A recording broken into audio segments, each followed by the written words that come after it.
Hello students, welcome back to my YouTube channel Knowledge Gainer. সকলোকে মোৰ চেনেললৈ স্বাগতম জনাইছো। আজি মই লৈছো ক্লাছ 8 ৰ অষ্টমমান শ্ৰেণীৰ বছৰীয়া পৰীক্ষাৰ বাবে ইম্পৰ্টেন্ট মডেল পেপাৰ। সো আমি আজি সায়েন্সৰ মডেল পেপাৰ ডিসকাস কৰিম। সো বলা আমি ভিডিওটো আৰম্ভ কৰো।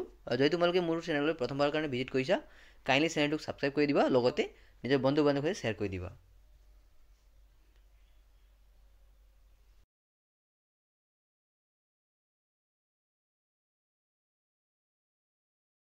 সো প্ৰথম কোৱেশ্চন আছে তোমালোকৰ তলদিয়া বহুবিকল্পীয় প্ৰশ্নসমূহৰ সঠিক উত্তৰ লিখা। গতিকে এইটো তোমালোকৰ এমসিকিউ কোৱেশ্চন হয়।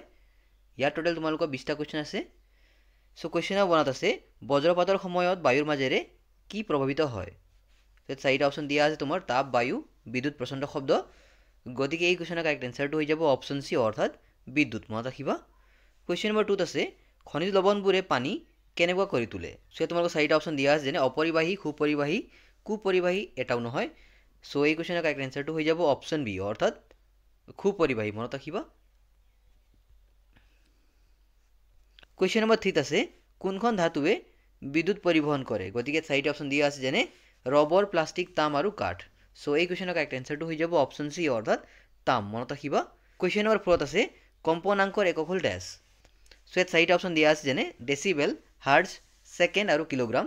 সো এই কোৱেশ্চনৰ কাৰেক্ট এনসাৰটো হৈ যাব অপচন বি অৰ্থাৎ হাৰ্টজ। মনত ৰাখিবা, যাক আমি এইচ জেডেৰে খুচাওঁ। কোৱেশ্চন নম্বৰ 5 আছে স্বৰকক্ষ ক'ত অৱস্থিত। সো এই কোৱেশ্চনৰ কাৰেক্ট এনসাৰটো হৈ যাব অপচন সি অৰ্থাৎ লেৰিংছত। মনত ৰাখিবা, স্বৰকক্ষ লেৰিংছত অৱস্থিত। কোৱেশ্চন নম্বৰ 6 আছে পুৰুষৰ স্বৰতন্ত্ৰ কিমান দীঘল। গতিকে এই কোৱেশ্চনৰ কাৰেক্ট এনসাৰটো হৈ যাব অপচন বি অৰ্থাৎ প্ৰায় 20 মিলিমিটাৰ। মনত ৰাখিবা। কোৱেশ্চন নম্বৰ 7 আছে শব্দৰ অৰ্থ কি। গতিকে এই কোৱেশ্চনৰ কাৰেক্ট এনসাৰটো হৈ যাব অপচন সি অৰ্থাৎ ধ্বনি। মনত ৰাখিবা। কোৱেশ্চন নম্বৰ 8 আছে বিশ্ৰামৰ সময়ত বস্তু এটাৰ ওপৰত কেনেধৰণৰ ঘৰ্ষণে ক্ৰিয়া কৰে।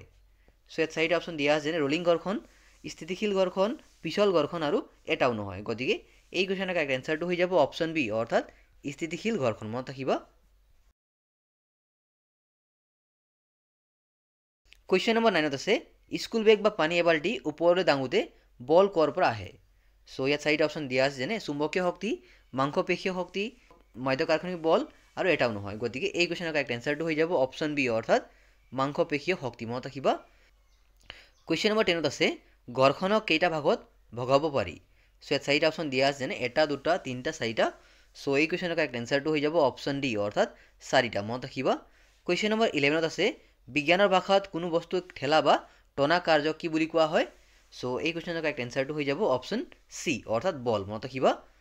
সো এনেটো কাৰ্য বুলি কোৱা হয়, কিন্তু টনা বা ঠেলা কি কয় বল প্ৰয়োগ কৰিলে এইটো কি হয় লৰচৰ কৰে। গতিকে এইটো বল হ'ব। মনত ৰাখিবা। কোৱেশ্চন নম্বৰ 12 আছে দাপোন কেই প্ৰকাৰৰ। গতিকে এই কোৱেশ্চনৰ কাৰেক্ট এনসাৰটো হৈ যাব অপচন সি দ্যাট মিন্স 3 প্ৰকাৰৰ। মনত ৰাখিবা। কোৱেশ্চন নম্বৰ 13 আছে পোহৰ কোনটো ৰেখাত গতি কৰে। সো এই কোৱেশ্চনৰ কাৰেক্ট এনসাৰটো হৈ যাব অপচন বি অৰ্থাৎ সৰল ৰেখাত। মনত ৰাখিবা, পোহৰ সৰল ৰেখাত গতি কৰে। কোৱেশ্চন নম্বৰ 14 আছে কেইটা ৰং বগা ৰঙৰ সমষ্টি। গতিকে এই কোৱেশ্চনৰ কাৰেক্ট এনসাৰটো হৈ যাব অপচন ডি অৰ্থাৎ 7। মনত ৰাখিবা। সেই কালাৰ কেইটা হ'ল যাক শ্বৰ্টলি ভিভজিয়ৰ বুলি কোৱা হয়। ভিভজিয়ৰ অৰ্থাৎ violate, IndiGo, blue, green, yellow, orange আৰু ৰেড। মনত ৰাখিবা, এইটো হ'ল 7টা ৰঙৰ সমষ্টি। আগবাঢ়িছো কোৱেশ্চন নম্বৰ 15 দিয়া আছে যে বিদ্যুতৰ আৱিষ্কাৰ কেতিয়া হৈছিল। চাৰিটা অপচন দিয়া আছে। গতিকে এই কোৱেশ্চনৰ কাৰেক্ট এনসাৰটো হৈ যাব অপচন এ অৰ্থাৎ 600 খ্ৰীষ্টাব্দত। মনত ৰাখিবা। এতিয়া আগবাঢ়িছো কোৱেশ্চন নম্বৰ 16 দিয়া আছে যে প্ৰাকৃতিক পোহৰৰ উদাহৰণ কি হয় বুলি সুধিছে। গতিকে এই কোৱেশ্চনৰ কাৰেক্ট এনসাৰটো হৈ যাব অপচন বি দ্যাট মিন্স সূৰ্যৰ পোহৰ। মনত ৰাখিবা। এতিয়া আগবাঢ়িছো কোৱেশ্চন নম্বৰ 17 দিয়া আছে বৈদ্যুতিক পোহৰ ক'ত ব্যৱহৃত হয়। সো এই কোৱেশ্চনৰ কাৰেক্ট এনসাৰটো হৈ যাব অপচন সি দ্যাট মিন্স ৰাস্তাৰ পাতত। মনত ৰাখিবা। কোৱেশ্চন নম্বৰ 18 আছে পোহৰ কিহৰ মাধ্যমে পোৱা যায়। সো এই কোৱেশ্চনৰ কাৰেক্ট এনসাৰটো হৈ যাব অপচন ডি দ্যাট মিন্স ৰশ্মিৰ মাধ্যমেৰে। মনত ৰাখিবা।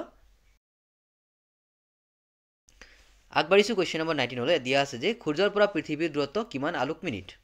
গতিকে এই কোৱেশ্চনৰ কাৰেক্ট এনসাৰটো হৈ যাব option see that means 8 Alok minute. মনত ৰাখিবা। এতিয়া আগবাঢ়িছো ক্লাছ 8ৰ এমসিকিউৰ অন্তিম কোৱেশ্চনলৈ অৰ্থাৎ কোৱেশ্চন নম্বৰ 20 লৈ। বহুতো চাকজনিত সমস্যাৰ কাৰণ কি হয় বুলি সোধা হৈছে।